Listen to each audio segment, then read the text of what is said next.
Compadece-te de mim, ó Deus, segundo a tua benignidade, e segundo a multidão das tuas misericórdias, apaga as minhas transgressões. Lava-me completamente da minha iniquidade, purifica-me do meu pecado, pois eu conheço as minhas transgressões, e o meu pecado está sempre diante de mim.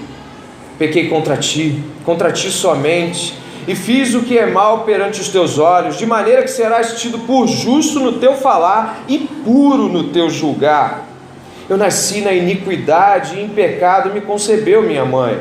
Eis que te comprases na verdade no íntimo, e no recôndito me fazes conhecer a sabedoria.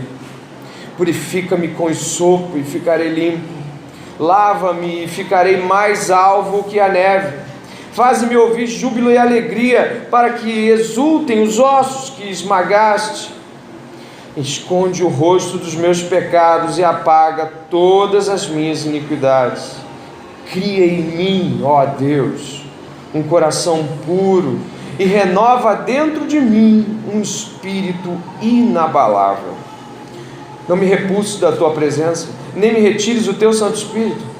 Restitui-me a alegria da tua salvação e sustenta-me com um espírito voluntário. Então ensinarei aos transgressores os teus caminhos, e os pecadores se converterão a ti. Livra-me dos crimes de sangue, ó Deus, da minha salvação, e a minha língua exaltará a tua justiça. Abre, Senhor, os meus lábios, e a minha boca manifestará os teus louvores, pois não te comprazes em sacrifícios, do contrário eu te daria, e não te agradas de holocaustos. Sacrifícios agradáveis a Deus são um espírito quebrantado, coração compungido e contrito não desprezarás, ó Deus. Faze bem a Sião, segundo a tua boa vontade, edifica os muros de Jerusalém. Então te agradarás dos sacrifícios de justiça, dos holocaustos e das ofertas queimadas, e sobre o teu altar se oferecerão novilhos. Vamos orar? Vamos orar? Pai, em nome de Jesus, é com temor e tremor que a igreja aqui reunida se aproxima de Ti, Senhor, na certeza absoluta que, se o Senhor nos ouvir, nosso opróbrio será coberto pelas doces e ricas misericórdias de Jesus. Existem pessoas aqui que estão aqui hoje diante de Ti, Deus, com o coração quebrado, ou com lutas e mais lutas e mais lutas, e não conseguem ver, Senhor, uma saída. Existem pessoas aqui, certamente, Deus, estão envergonhadas da contínua atitude pecaminosa que possam estar cometendo, mas diante de Ti e diante daquilo que cantamos a Escritura, nós cremos que há um Deus essa noite capaz de mudar os corações, as histórias, a vida de cada um de nós. Portanto, segundo a Tua bondade, aplica em nós essa Tua graça, maravilhosa graça, e opera em nós um renovar do Espírito.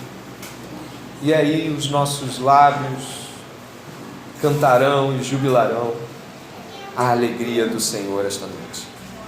Espírito Santo, precisamos de uma atuação plena Tua para que Jesus Cristo seja revelado aqui.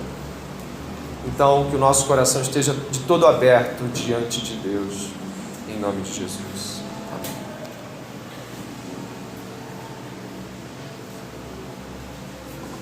Amém. Minha voz chega para as mamães aí? Chega. Nós estamos na terceira semana, onde a temática que Deus tem nos dado a abordar são os segredos do coração. E nós temos prosseguido esse mês de uma maneira distinta dos demais meses, onde estudamos livros ou capítulo de Efésios, como foi há um mês atrás, há menos de um mês atrás. No mês que vem, eu te faço já o convite de que possa estar conosco estudando o livro de Malaquias, um grande livro das Escrituras. que você possa trazer pessoas e também trazer principalmente seu coração diante de Deus. Nós estamos diante do Salmo 51. Nós lemos ele no começo, nós cantamos ele, nós fomos interrogados pela reflexão acerca de santidade. Estamos agora diante mais uma vez do Salmo 51. Acredito que seja a intenção de Deus que esse salmo seja a nossa oração. Acredito realmente que o Senhor tem algo a nos dizer com relação a este salmo. A história que aqui nós estamos vendo é um desdobramento da história de Davi, rei de Israel. A história de Davi é uma história intensa. Eu não diria a mais bela da Bíblia, eu não diria a mais interessante, que talvez para cada um de nós algumas histórias destoem. Mas a história de Davi, ela pode receber como adjetivo ser uma história intensa. Intensamente ele desafia o gigante onde todos se acovardam. Intensamente ele foge para o deserto e ele é perseguido por muitos anos e se mantém firme diante do Senhor. Intensamente ele decide não matar Saul, que o perseguia. Davi era o menor da casa de seu pai. A história de Davi remonta de que ele não poderia, obviamente, ser o rei, nem numa percepção de escolha humana, já que era o último, era o mais novinho, e nem tampouco pela percepção de nobreza, já que Davi era um homem simples. Deus escolhe Davi. A história aqui que vamos perceber é a história sobre um homem escolhido por Deus e protegido por Deus todo o tempo. Ele é conhecido como profeta, se você quiser como poeta, rei, e muitas vezes quando você lê Davi, você acaba ecoando as palavras do próprio Jesus na cruz. Portanto, Davi não é um personagem de pequena importância, mas um dos personagens mais conhecidos na Bíblia. De tal forma que a alcunha dada a Davi, no livro de 1 Samuel, de 2 Samuel, de 1 Samuel, perdão, é um homem segundo o coração de Deus. Imagine o que é ter um adjetivo como esse. Não porque ele é melhor do que nós, mas ser reconhecido como tal adjetivo deveria nos fazer hoje perceber de que o salmo que vamos ler é um salmo de contrição desse homem. Um dia, tudo isso, todo esse belo cenário de homem escolhido por Deus, um homem colocado diante de um povo, um homem que consegue unificar, digamos assim, moral e espiritualmente as 12 tribos, um homem que consegue perceber a natureza de Deus e externalizá-la a ponto de que o que Davi escreveu virou escritura. Estamos diante de um homem que, diante de nós, talvez fosse estranho pensar, mas estamos diante de um homem que está confessando cobiça, mentira, assassinato, adultério. Isso parece ser tão distante da imagem que começamos a falar, mas é sobre esse homem. Eu gostaria de te convidar, por gentileza, a uma leitura no livro de 2 Samuel, capítulo 12. Se você tiver alguma dificuldade com as escrituras, procure alguém por perto.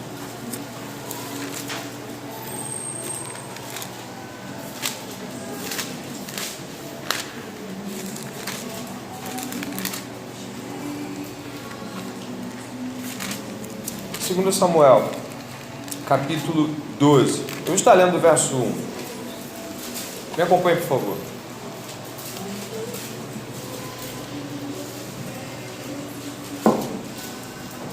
Segundo Samuel, capítulo 12, o verso 1 diz o seguinte: o Senhor enviou Natã a Davi.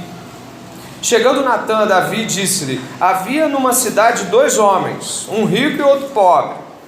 Tinha o rico ovelhas e gado em grande número, mas o pobre não tinha coisa alguma, senão uma cordeirinha que comprara e criara, e que em sua casa crescera junto com seus filhos. Comia do seu bocado e do seu copo bebia, dormia nos seus braços e tinha como filha.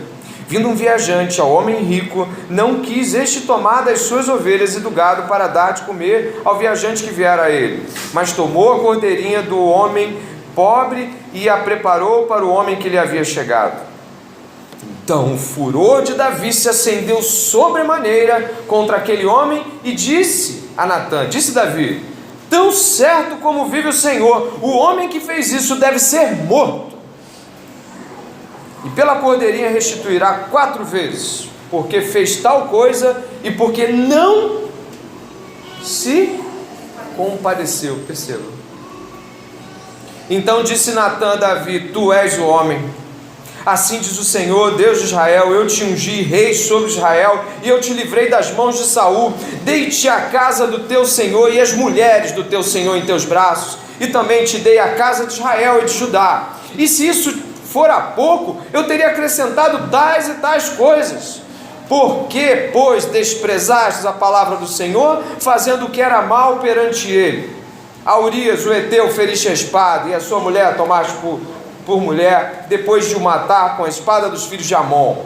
Agora, pois, não se apartará a espada jamais da tua casa, porquanto me desprezaste e tomaste a mulher de Urias, o heteu, para ser tua mulher. Assim diz o Senhor: eis que a tua própria casa suscitarei mal sobre ti, e tomarei tuas mulheres à tua própria vista, e as darei a teu próximo, o qual se deitará com elas em plena luz deste sol. Porque tu o fizeste em oculto, mas eu farei isso perante todo Israel e perante o sol. Então disse Davi a Natã: pequei contra o Senhor. Disse Natã a Davi: também o Senhor te perdoou, e o teu pecado não morrerás. Mas posto que com isto deste motivo a que blasfemasse os inimigos do Senhor, também o filho que nascerá morrerá. Então Natã foi para a sua casa.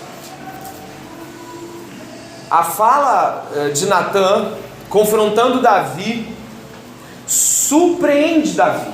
Surpreende porque é perceptível que Davi não fazia menção a si mesmo quando percebeu a injustiça que Natã dizia. É engraçado, Davi estava ouvindo tudo aquilo e Davi se envolveu com a história. Davi não simplesmente ouviu, é perceptível que Davi se envolve com a história.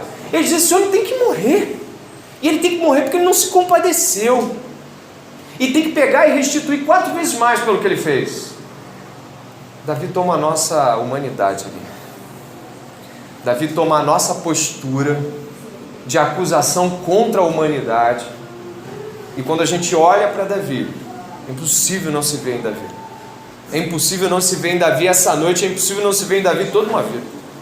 É impossível que Davi, nesse momento, não tenha olhado para Natã e, meu Deus, a surpresa de Davi diante do seu próprio pecado. Falou muito bem a irmã que cantou. O pecado, ou na verdade o arrependimento, se constitui de uma grande decepção acerca de si mesmo. Nesse momento, Davi cai a banca de Davi, o rei, o ungido, o homem segundo o coração de Deus. Não sobra nada ali diante da palavra do profeta. Essa é uma oração, e talvez a oração mais completa em termos de arrependimento que a Bíblia pode nos dar. Nessa oração, todas as palavras que se usam nas Escrituras sobre pecado estão lá. Davi se vê tão pecador que usa toda a possibilidade hebraica da palavra pecado para dizer sobre si mesmo. E o que hoje nós vamos fazer, ao se chegar diante das Escrituras, é não cometer esse erro de Davi. Agora, na figura de Natã, que em termos a Escritura vai chegar perto de nós e vai dizer assim: havia um homem, havia uma mulher que tomou a cordeirinha de alguém, e ao invés de você dizer ele tem que ser morto, abaixa a cabeça e diga: sou eu. Sou eu. Abaixa a cabeça e fala: é sobre mim. E o que está sendo pregado não é sobre o meu amigo, meu tio, meu marido, minha esposa, meu cunhado, o pessoal da faculdade. Eu acho que ele está falando de mim. Podemos começar já mesmo, antes de ouvir o ensinamento acerca do Salmo, com o espírito completamente quebrantado diante do Senhor. Amém? Nesse Salmo, Davi reconhece quem Deus é. Nesse Salmo, Davi reconhece quem ele é. Nesse Salmo, Davi reconhece a natureza grave do pecado. Tem uma Bíblia católica, traduzida no século IV, início do V, a Vulgata. Já ouviram falar? A Vulgata não é uma tradução que nós usamos Almeida, outros usam NVI, não usamos a Vulgata. E tem uma palavra na Vulgata que é muito criticada.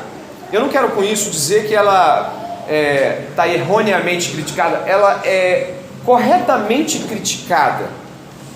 Mas é uma palavra que, apesar dos desdobramentos negativos, eu pesquisando o porquê do uso daquela palavra, eu descobri uma motivação positiva, mesmo que infelizmente os desdobramentos da palavra tenham sido negativos para a história da igreja, a igreja católica medieval, e certamente nós não vamos aplicar isso em nossas vidas, não como os católicos aplicaram.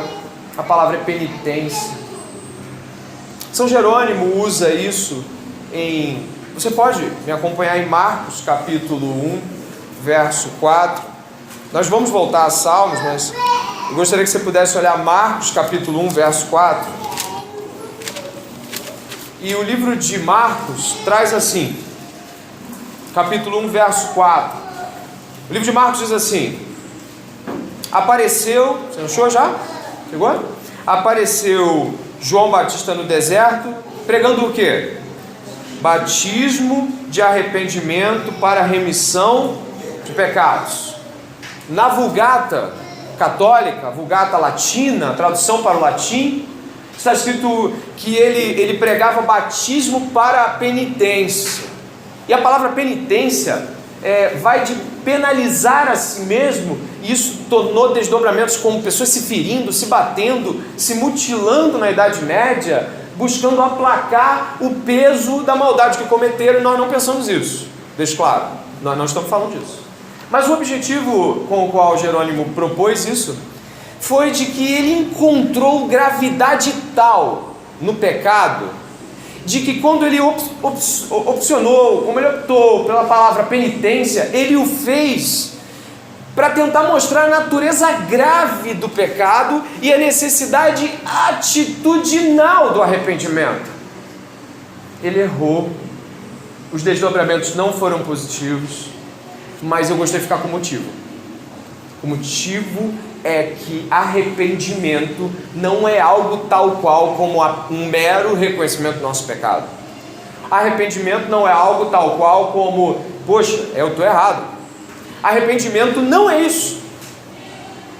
E apesar de não usarmos aqui, não vamos concordar com o termo penitência para nossa aplicação pessoal de Bíblia, eu gostaria de pensar se arrependimento para nós tem gosto de mudança. Se arrependimento para nós tem um peso, um gosto amarguíssimo, ou se é um reconhecimento de um erro. Sabe, um erro daqueles que você faz no caderno e apaga com a borracha? Sabe, um erro de tropeçar. Talvez a pessoa venha até aqui, tropece no fio e ele cometeu pecado? Não, ele cometeu um erro. Não é isso o arrependimento. Não é sobre isso que Davi está falando aqui. Não é sobre não acertar as coisas da vida. Davi está falando sobre algo muito mais profundo, da qual nós deveríamos hoje nos envolver emocionalmente também com a história desse salmo penitencial. Arrependimento. A exigência de uma busca com atitude concreta diante de um alto reconhecimento do pecado. Davi, ele não se conscientiza só, ele sofre, ele declara, ele está arrasado, ele está completamente entregue a essa realidade.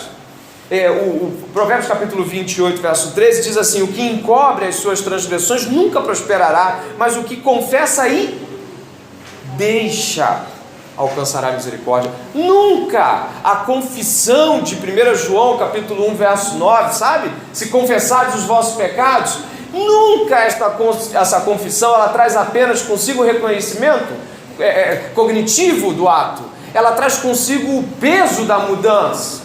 A Bíblia cristã nunca vai dizer que nós confessamos porque reconhecemos apenas. A Bíblia vai falar de um reconhecimento com atitude, um reconhecimento mental, um reconhecimento atitudinal, um reconhecimento de contrição.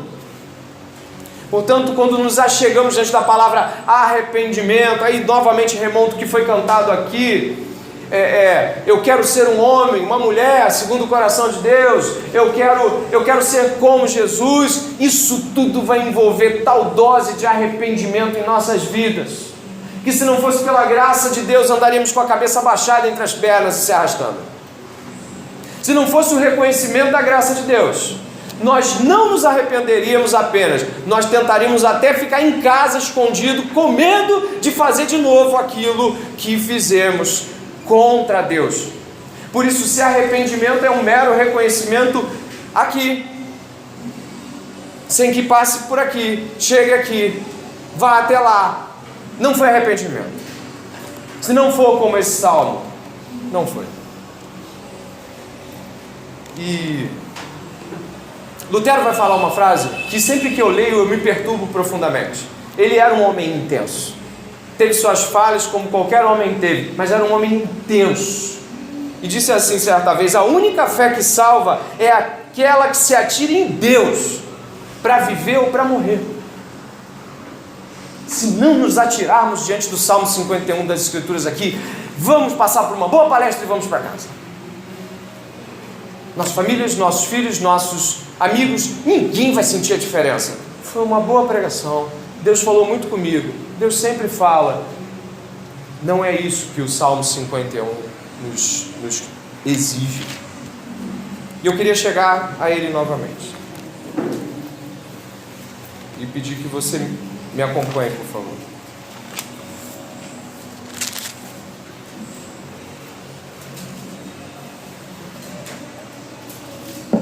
Salmo 51, os versos 1, 2 e 3, que nós vamos estudar em 3, 2 e 1. A gente vai ler, mas vai estudar ao contrário para entender do que estamos falando. Diz assim: compadece-te de mim, ó Deus, segundo a tua benignidade, segundo a multidão das tuas misericórdias, apaga as minhas transgressões. Lava-me completamente da minha iniquidade e purifica-me do meu pecado, pois reconheço as minhas transgressões e o meu pecado está sempre diante de mim.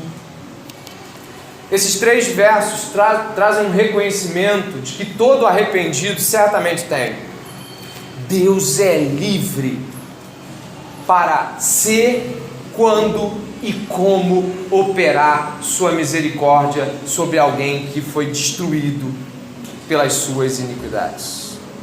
Deus é livre para operar o tempo e o modo do arrependimento. Deus é livre para operar a compaixão e terá misericórdia de quem lhe aprouver ter misericórdia. O Salmo 51 começa com um reconhecimento de Davi quanto à natureza livre do amor e da misericórdia de Deus. Ora, mas e o que isso tem de tão absurdo? Esperamos que logo após reconhecer o nosso pecado, Deus venha desesperado, como um pai que perde o filho pela rua. Esperamos aquela ideia clássica, moderna, ou moderna clássica dos evangelicalismos, de Deus está aqui, desesperado para lhe dar um abraço, como se estivéssemos falando de um camaradinha qualquer, carente, e não de um rei diante de um trono, tocando e ofertando cetro, como o rei da rainha Esther, que com temor e tremor eu me aproximo e digo: segundo as tuas benignidades, segundo, de acordo com, do modo que o Senhor achar, e se o Senhor achar. A misericórdia não é na medida do pecador, mas na medida da bondade do próprio Deus. Portanto, quem se achega diante de Deus reconhece que a natureza de Deus não vai ser nem um pouquinho mexida se eu estiver aparentemente mais ou menos estragado ou destabilizado. Não. Deus vai operar com a sua bondade, com a sua misericórdia, do modo como Deus quiser operar com a sua bondade e misericórdia. Isso é um reconhecimento da natureza de Deus, de um homem verdadeiramente arrependido. Sabemos quem Deus é quando nos arrependemos. O verso 3 desse mesmo capítulo vai dizer que ele conhece as transgressões e o pecado dele está sempre diante dele. Isso é muito interessante, é como se nós tivéssemos falado de um leve incômodo, sabe quando você fica incomodado com algo errado que fez? Não é isso.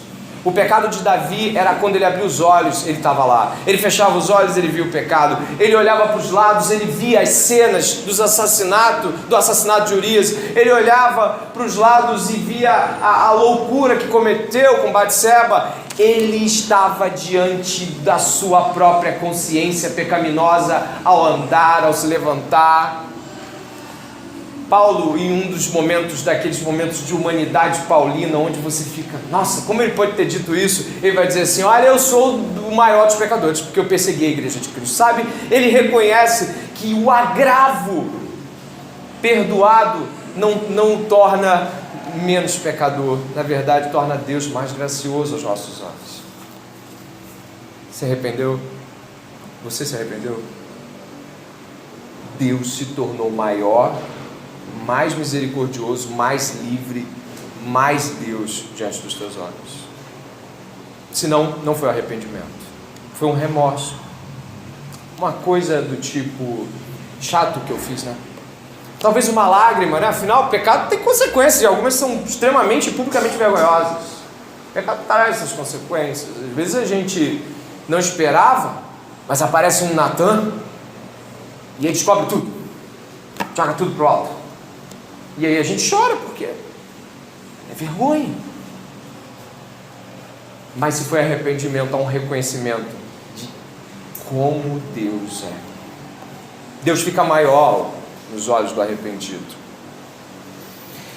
Isso é muito interessante porque a palavra lava-me, descrita no verso 2, no hebraico é lave minhas roupas.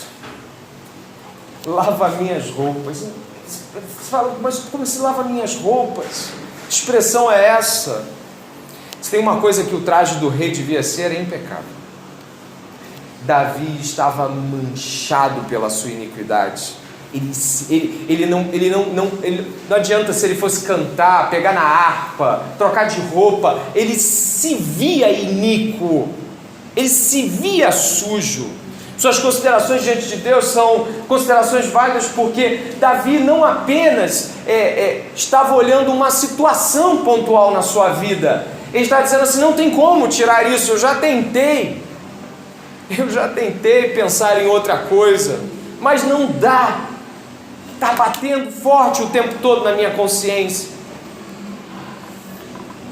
O verso 1, ele vai dizer, compadece-te segundo a sua benignidade e segundo a multidão das tuas misericórdias, apaga as minhas transgressões. A medida de Deus é Deus mesmo. Portanto, nós estamos diante de Deus. Olha que coisa grave, séria. Estamos diante de Deus essa noite. Diante de um Deus livre, diante de um Deus que vê o coração humano, diante de um Deus que é capaz de olhar o seu e o meu coração essa noite, e diante de um Deus que pode escolher sim, aplicar justiça ou reter sua justiça com misericórdia. A maioria das vezes que falamos de arrependimento, um dos grandes problemas que nós temos é apenas aplicar o conceito de arrependimento a nível teórico. Pense hoje, tu tem pecado diante de Deus essa noite? Pense hoje, você tem falhado gravemente diante da santidade de Deus esta semana? Se tu não se achegar como Davi, se eu não me achegar como Davi nessa oração, é certo de que tua sensibilidade quanto ao pecado foi afetada pelo seu próprio pecado, e você não está conseguindo perceber a gravidade da palavra que é sobre e contra você. Ou seja, não estar sensível a determinadas palavras demonstra não se tornar perceptível aos seus próprios pecados. Sabe, as semanas estão se seguindo e os pecados estão se acumulando de tal forma que quando alguém diz assim, é necessário que tu se arrependa diante de um Deus santo, e você diz amém, vamos orar, e aquilo não mexe, não vai mexer. Examine o homem a si mesmo. Examine essa noite a dignidade da tua e da minha parte para se chegar diante de Deus diferente de como Davi se chega. Davi entende que esse pecado mancha qualquer aparência de piedade, e assim como o leproso de Isaías 64:6 não dá para esconder a mancha e a marca deixada pelas nossas maldades. Você vai botar um pano e um tecido sobre isso, você vai botar um sorriso de aparência, um abraço de tá tudo bem, mas não está. Quando nós caminhamos um pouco mais à frente e estamos nos aproximando do verso 4, e antes disso eu queria pensar em dois momentos onde me parece muito fortuito falar para os irmãos assim: nossa, olha como os arrependidos se comportam.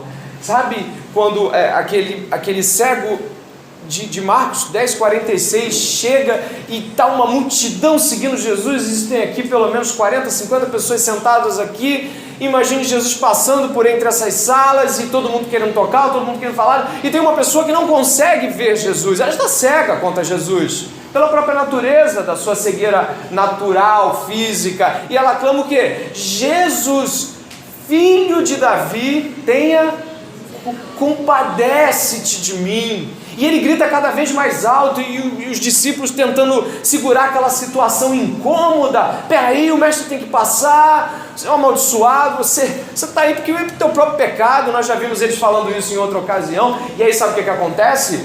Ele não para, porque ele não está disposto a parar. A atitude dele não comporta qualquer vergonha própria de eu não vou chorar aqui diante dos outros, eu não quero confessar o meu pecado. Ele está gritando, ele está desesperado: Jesus, filho de Davi, tenha compaixão de mim. Jesus, filho. E essa não é a atitude da nossa geração, essa não é.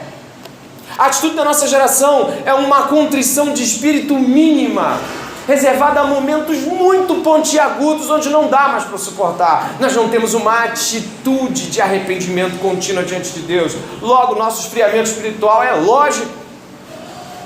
É lógico que somos frios.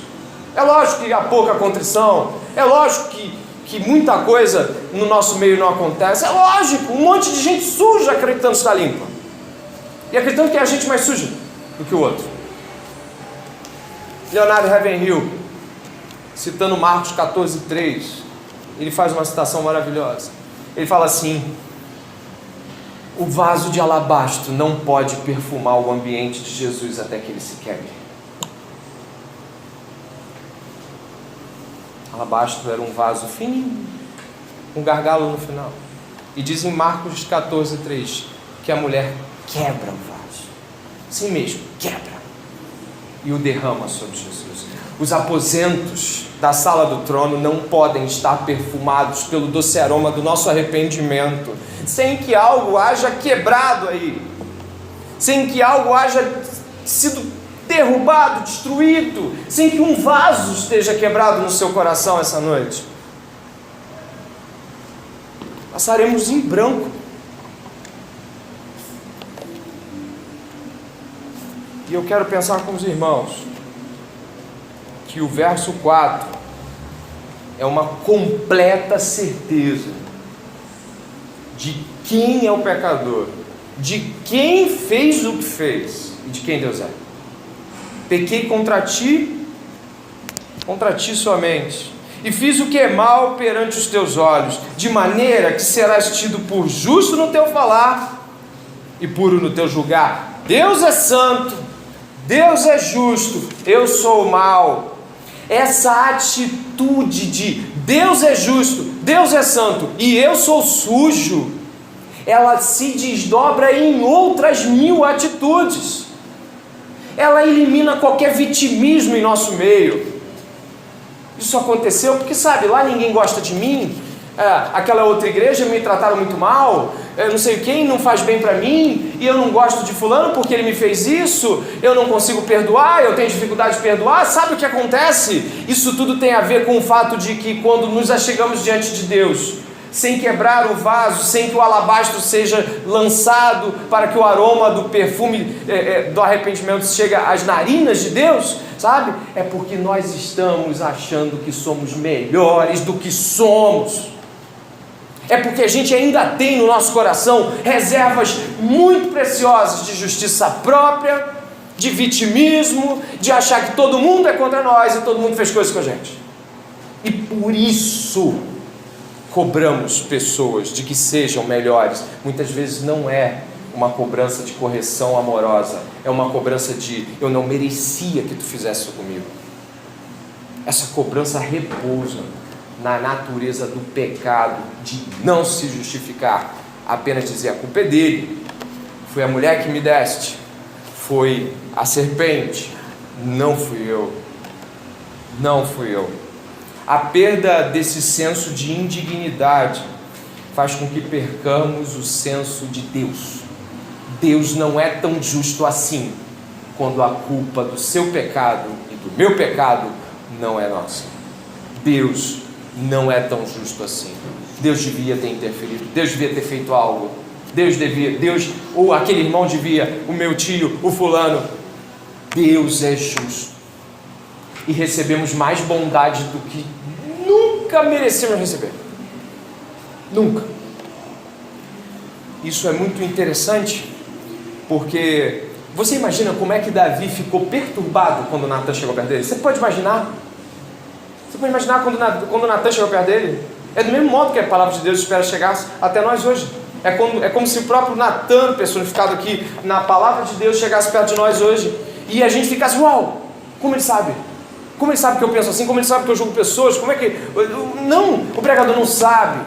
A palavra sabe. E nós estamos aqui diante de um Deus que sabe o modo como nós temos andado, como nossas roupas estão sujas, como nossas cobranças são indevidas, como nosso amor é escasso. O Salmo 50 sempre foi lido com o Salmo 51 nas sinagogas. E até hoje, quando eles leem o 50 e o 51. Nunca leem separado. E dá para entender quando a gente lê o 50, embora eu não vá ler o 50 todo, tem algo que acontece. Imagine que chega aquele momento onde Deus se aproxima, e aí eu quero pensar, Natan se aproxima de Davi. Davi não desconfia de que ele é o pecador. E aí no Salmo 50, verso 19, acredito que seja o modo como Deus se aproxima de nós.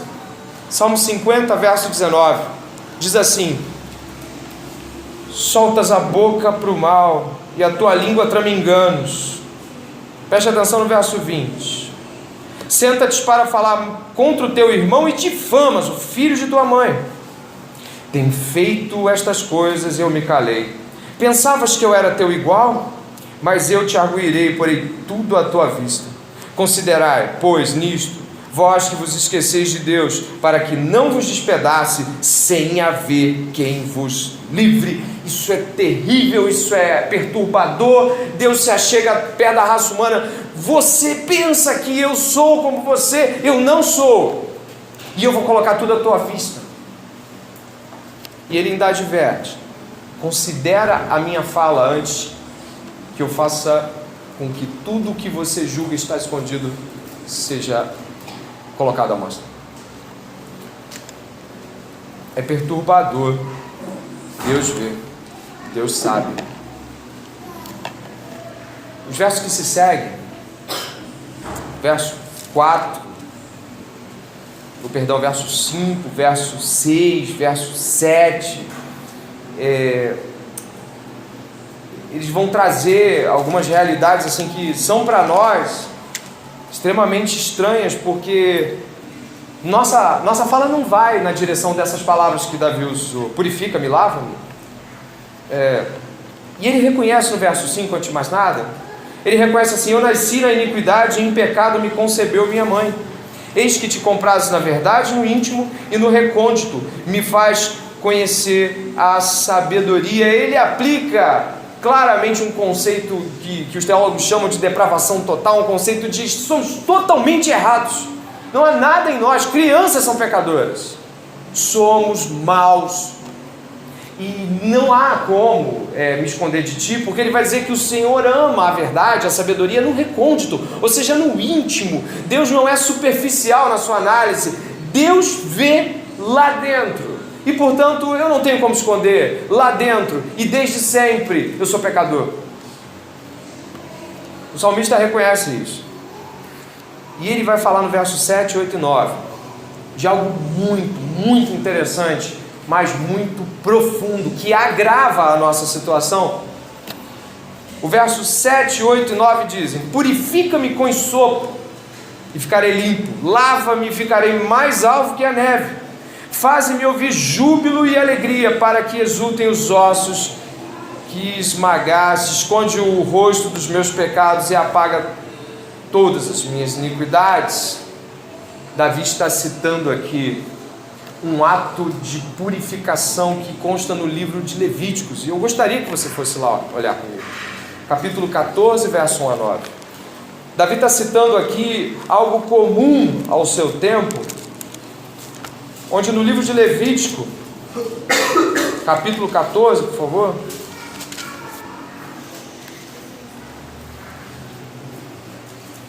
Davi cita, resumidamente, um processo de purificação. É um processo de reconhecimento de purificação de um leproso. Olha que coisa grave. Davi vai usar as percepções desse ritual em si mesmo. Verso 1, Levítico 14. Disse o Senhor a Moisés: esta será a lei do leproso no dia da sua purificação. Ele será levado ao sacerdote. Este sairá fora do arraial e examinará. Se a praga da lepra do leproso está curada, então o sacerdote ordenará que se tomem para aquele que se houver de purificar 2 aves limpas e pau de cedro, estofo carmesim e sopo.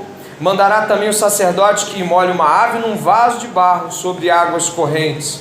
Tomará a ave viva, e o pau de cedro, e o estofo carmesim, e o isopo, e os molhará no sangue da ave que foi imolada sobre as águas correntes. E sobre aquele que há de purificar-se da lepra, aspergirá 7 vezes. Então a declarará limpo, e soltará a ave viva para o campo aberto. Aquele que tem de se purificar lavará as vestes, rapará todo o seu pelo, banhar-se-á com água e será limpo. Depois entrará no arraial, porém ficará fora da sua tenda por 7 dias. Olha que coisa preciosa. Davi compara a sua mazela à lepra. Ele se apresenta diante do sumo sacerdote de nossas almas, e ele se apresenta e diz: olha, eu estou curado, repare no meu arrependimento, eu realmente entendi, eu realmente mudei, eu realmente estou, mas ainda assim eu não posso purificar a mim mesmo. Eu não posso me considerar purificado. Daí então a pessoa que tinha lepra, e o que é lepra? É uma doença que vai dando manchas, depois uma insensibilidade na área, depois um apodrecimento do membro, e depois de outro membro, e depois de orelhas, de boca, de nariz. A pessoa vai se despedaçando viva, apodrecendo viva. Ela é isolada numa comunidade de leprosos, ela vive afastada da sociedade. O que Davi está querendo nos dizer? Olha, a natureza do pecado te afasta da sociedade, vai te afastar humanamente e verdadeiramente sua família. Ele vai te afastar da realidade de tudo que você ama e que de fato vale a pena ser vivido. O teu pecado é tão profundo que apodrece carne e ossos. Davi está dizendo: eu estou me achegando, sacerdote. É o que nós estamos dizendo essa noite. Senhor, eu estou me achegando a Ti. Eu entendi. E aí diz a palavra que você leu: Ele o examinará. Deus nos examina. E Ele pesa esse arrependimento. Ele é o único que pode com isopo nos limpar nossas vestes e nos declarar diante da comunidade, da família de Deus, dos céus, diante de seu Pai, como limpo. A purificação está em Deus, não no homem. Davi é tão profundo que vai classificar o seu pecado como uma lepra. E aí remonto novamente a Isaías, a qual li com vocês aqui, Isaías 64:6. Todos somos como o imundo. Somos leprosos espirituais, apodrecidos, andando sem família, sem relação, não podia ir para o templo. Tudo que um leproso tocava era considerado imundo. Davi está dizendo: tudo que eu toco, tudo que eu vejo, toda vez que eu estou perto de alguém, toda vez que eu me aproximo, eu me sinto como o leproso. A minha lepra espiritual tomou tudo. Que condição o pecado traz na sua natureza maligna? Isaías 59, 2 vai apontar para isso também, né? Se quiser, não precisa abrir, eu vou citar. As vossas iniquidades fazem separação entre vós e o vosso Deus, e os vossos pecados esconderam o seu rosto de vós, de modo que não vos ouça. E ainda assim, um pecador não arrependido tem os ouvidos de Deus fechados para si. Davi se define como um leproso espiritual e se aproxima tal como. Nos vemos assim essa noite? Estamos caminhando para o fim e eu espero que o Espírito Santo esteja cortando seu coração e falando contigo. Os versos que se seguem, volte ao Salmo. Os versos que se seguem, está dizendo assim: como você mesmo leu em Levítico, o Salmo remonta: purifica-me com ensopo, ficarei limpo, lava-me e ficarei mais alvo que a neve. E você deve ter percebido que o verso 4 e o verso 5 e o verso 6 falam do exame preciso de Deus na natureza humana. Deus examina no recôndito, lá onde nós mesmos achamos que Ele não vai chegar. O sacerdote, nosso sumo sacerdote Jesus Cristo, olha em cada parte, em toda parte, profundamente. E aí os versos que se seguem, 10, 11 e 12, eles vão trazer algo que são condições, confissões, são pedidos, desejos, anseios. Ele vai dizer no verso 8: olha só, a alegria divina consegue substituir os ossos que tu esmagaste. Foi o Senhor quem me feriu, então é o Senhor que pode me dar essa alegria. Essa alegria não tem outro que pode me dar. Não há nada que eu possa fazer ou te fazer quanto a isso. Deus precisa me dar essa alegria. Música, amores, entretenimento, descansar, dormir, conversar, não vai passar.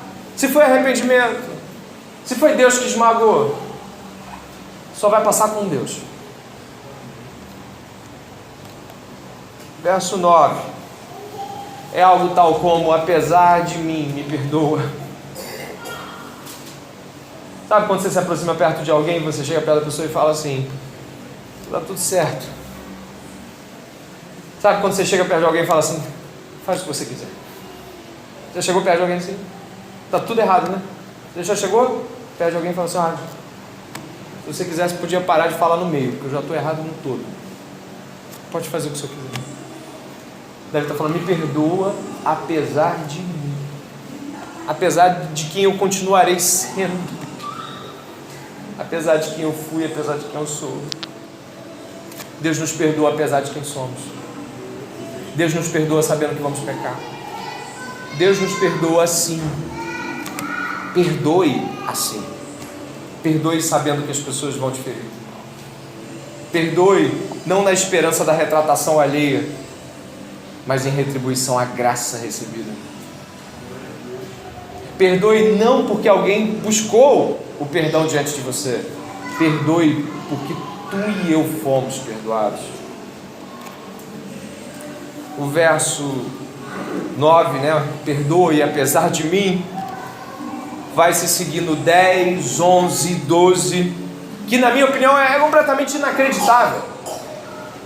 Sabe, você leu isso tudo de Davi, você leu a podridão toda, você leu a lepra, o assassinato, o adultério, a cobiça, a mentira. Ele traiu o povo, ele traiu a família, ele traiu os valores, ele traiu Deus. Mas olha o poder de Deus no 10, no 11 e no 12. O poder de Deus dá esperança a um homem como nós, como Davi, de falar e pedir. O 10, o 11 e o 12 vai dizer assim: cria em mim, ó Deus, um coração puro e renova dentro de mim um espírito inabalável. não te repulso não me repulso da tua presença, nem me retires do teu Santo Espírito. Restitui a alegria da minha salvação, sustenta-me com espírito voluntário.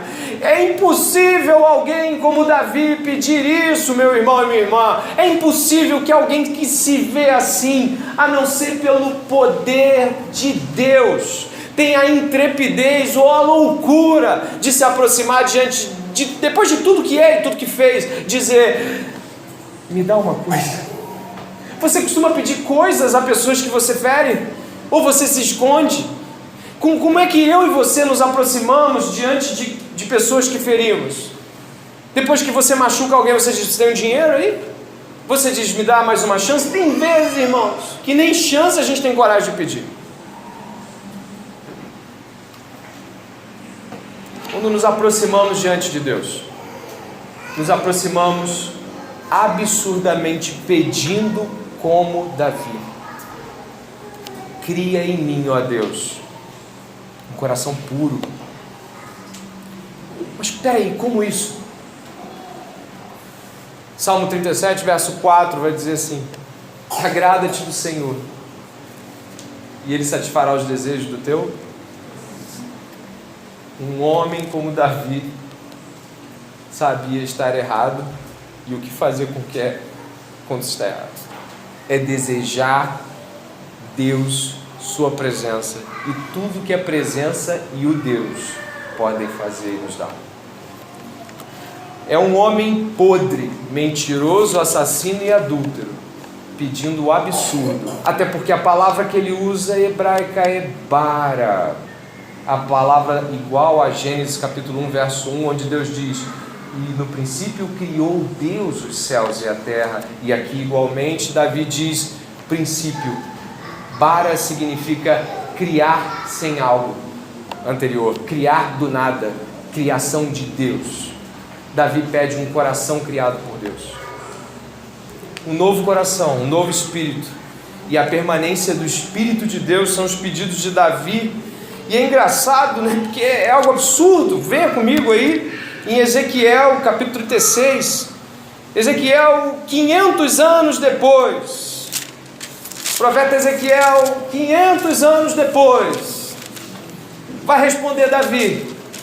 Mas eu tenho certeza que Deus respondeu Davi em sua vida ainda. Mas o profeta vai dizer que chegaria um dia onde Israel, a nação agora aprisionada pelo cativeiro babilônico, ela receberia algo de Deus. E no 36, do 22 ao 27, diz assim: dize, portanto, a casa de Israel: assim diz o Senhor Deus, não é por amor de vós que eu faço isso, ó casa de Israel, mas pelo meu santo nome que profanaste entre as nações para onde fostes. Lembra da palavra de Natã, que diz que Davi fez com que os inimigos de Deus blasfemassem contra Deus? Vindicarei a santidade do meu grande nome, que foi profanado entre as nações, o qual profanaste no meio delas. As nações saberão que eu sou o Senhor, diz o Senhor Deus, quando eu vindicar a minha santidade perante elas. Tomar-vos-ei de entre as nações, e vos congregarei de todos os países, e vos trarei para a vossa terra. Então, olha que lindo: aspergirei água pura sobre vós, e ficareis purificados.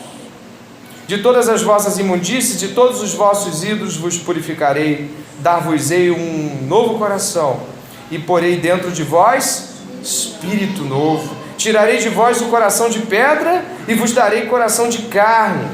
Porei dentro de vós o meu espírito, e farei que andes nos meus estatutos, e guardeis os meus juízos, e os observeis. No Salmo 51, Davi vai pedir ali no verso 10, me dá um coração novo.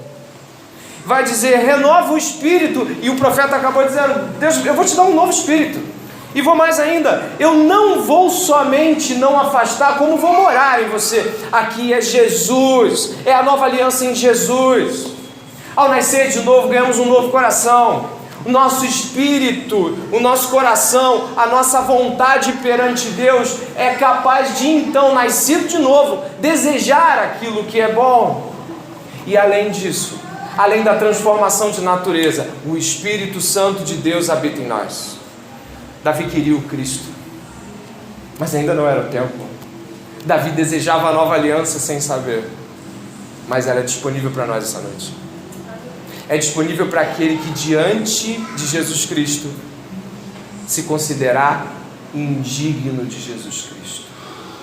É para como Pedro dizendo: Senhor, eu não posso ficar com você nesse barco, eu não tenho como. Ao ver os milagres de Jesus, Pedro se acha indigno. Essa noite, somente aqueles que se acham indignos têm lugar diante de Jesus Cristo. E Davi, que desejava tanto pelo Cristo, não o encontrou. E acho estranho, porque Davi fala: o Senhor me esmagou, o Senhor que está fazendo tudo isso. Essa tristeza, ela vem porque o Senhor colocou arrependimento no meu coração. É engraçado, Davi parece, digamos assim, que tem um amor, às vezes um pouco de criança, no sentido da, digamos assim, da inocência. A gente às vezes bate no filho, o filho volta pra gente. Mas ao contrário de uma criança, Davi tinha consciência. E eu vou usar uma frase de Agostinho que vai dizer assim: a minha consciência, Senhor, não duvida, antes tem certeza de que eu te amo. Feriste-me o coração com a tua palavra e te amei. Essa é a palavra de Deus, que essa noite diz aos pecadores: se arrependam. Aqueles que realmente abandonaram o vitimismo, o remorso pessoal, as tentativas de subterfúgio, de tentar escapar, de tentar não confessar, de tentar não se contrir, de tentar falar assim: mas não foi bem assim. Só então, no verso 13, Davi se manifesta em falar de Deus. Ele blasfemou o nome de Deus diante das nações. Então no verso 13 ele diz: olha, depois de um novo coração, depois de um novo espírito, e depois do teu espírito, aí sim, eu ensinarei os transgressores os teus caminhos, e os pecadores converterão a ti. Essa noite, será que você e eu podemos assumir isso? Será que nessa noite há de fato pessoas aqui sentadas assumindo sua maldade, sua gravidade, seu pecado, diante de um Deus tão bom?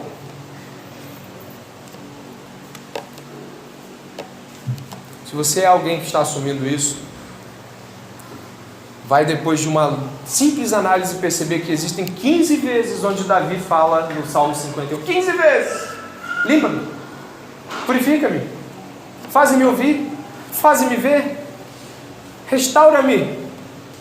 15 vezes a atitude é de Deus. Davi não diz: eu me considero digno, ele diz: me limpa. 15 vezes. Você vai passar e vai falar 15 verbos apontando: Deus, faça algo em mim. Faça algo em mim essa noite, Senhor.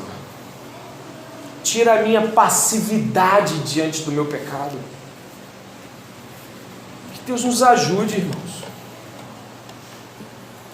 Todo plenamente arrependido não tem nada a cobrar de ninguém. Pessoas frustradas com outras pessoas não são plenamente arrependidas. Já falamos aqui sobre aquilo que nos frustra tem raiz naquilo que nós veneramos, adoramos, reverenciamos. Cristo frustra alguém? Não, é porque nos apoiamos em outras coisas. Mateus capítulo 5, verso 8 nos dá um norte muito precioso de por que deveríamos essa noite buscar um coração puro diante de Deus. Mateus 5, 8 diz que os limpos de coração verão a Deus. Se eu e você essa noite não buscarmos arrependimento genuíno diante de Deus, nunca veremos Deus como Deus é. Se eu e você essa noite assumirmos qualquer postura ou meia postura de dignidade, tenho alguma coisa comigo que não é tão suja assim, qualquer coisa impedirá de que Deus seja visto como Deus é. E Davi viu Deus como Deus é. No Salmo 51, verso 17 eu termino: sacrifícios agradáveis a Deus são o espírito quebrantado, o coração compungido e contrito. E na minha versão diz assim: não o desprezarás, ó Deus. O Senhor quer receber o nosso coração essa noite. Mas esse talvez não seja o que você trouxe, mas talvez ao longo da mensagem ele tenha mudado. Talvez não seja o que você quer dar, mas saiba que é só esse que Deus pode receber. Vamos orar? Pai, em nome de Jesus, o nosso espírito precisa estar quebrado diante das verdades que ouvimos. O nosso espírito precisa estar rendido a Deus diante daquilo que ouvimos esta noite. É preciso de fato, Deus, um milagre aqui para salvar a gente como a gente. Mas o milagre está em Deus. O milagre é Cristo, que essa noite pode sim salvar pessoas.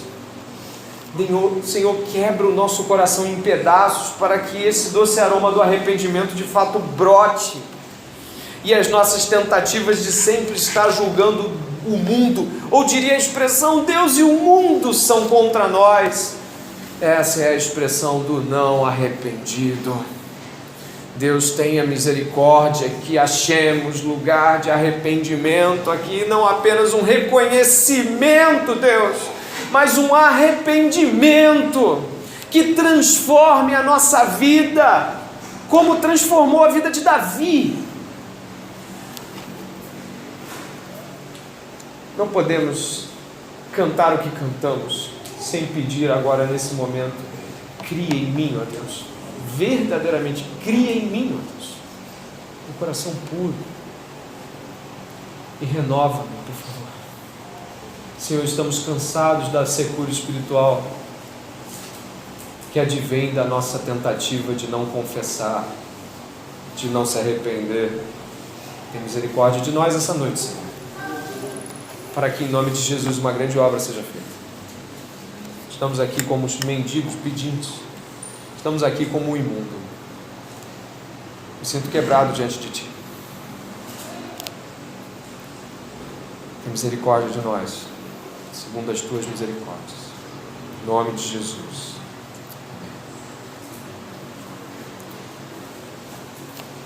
Espero que o Senhor tenha falado contigo. Falou comigo. Espero que tenha falado contigo. Amém? Nós vamos ter um lanche.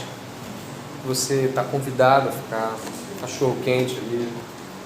Está convidado a sentar. Costumamos aqui na Igreja do Discipulado Cristão, é um hábito nosso conversar sobre o que Deus falou. Às vezes isso traz frutos muito positivos. Vou te pedir então que converse com pessoas. Se alguém da igreja vier e estiver contigo perguntando como foi o culto, se você puder dizer: poxa, Deus me falou muito sobre essa parte. Estamos aqui todos precisando muito da presença de Deus. Então vamos agradecer a Deus falando sobre Ele após o culto, né? Não é sobre o Brasil, não é sobre a Copa, é sobre Jesus Cristo. Amém? A gente vai orar agora. Você é convidado logo em seguida a estar conosco aqui, comendo um cachorro quente, participando, é de graça. E na semana que vem nós estaremos aprendendo o que Deus quer falar conosco sobre a idolatria. Acho que é um encontro muito precioso e peço que você traga pessoas, convide pessoas. Estamos abertos a recebê-los. Amém? Vamos orar, vamos ao Senhor. Pai, em nome de Jesus, nos colocamos aqui diante de Ti com a certeza, Deus, de que não temos nenhuma dignidade a qual o Senhor possa receber ou aceitar, a não ser os méritos de Jesus Cristo. Então, em nome de Jesus e dos méritos por Cristo alcançados na cruz, nós estamos aqui pedindo: ajuda-nos, crie em nós um coração, renova o nosso espírito, levanta o abatido, levanta aquele que se percebeu uma pessoa de remorsos, uma pessoa de vitimismo, levanta aquele homem, aquela mulher que percebeu falar mal de pessoas quando devia orar por elas. Levante, Senhor, em nome de Jesus, essa pessoa, por favor, Pai, tenha misericórdia, e que aqueles que se arrependeram realmente diante de Jesus Cristo Não durmam sem antes conversar com Ele. Não evitem Ele, Sua palavra e pleno e convicto arrependimento diário. Te louvamos, te agradecemos em nome de Jesus Cristo. Amém e amém. Fiquem à vontade. Paz e graça.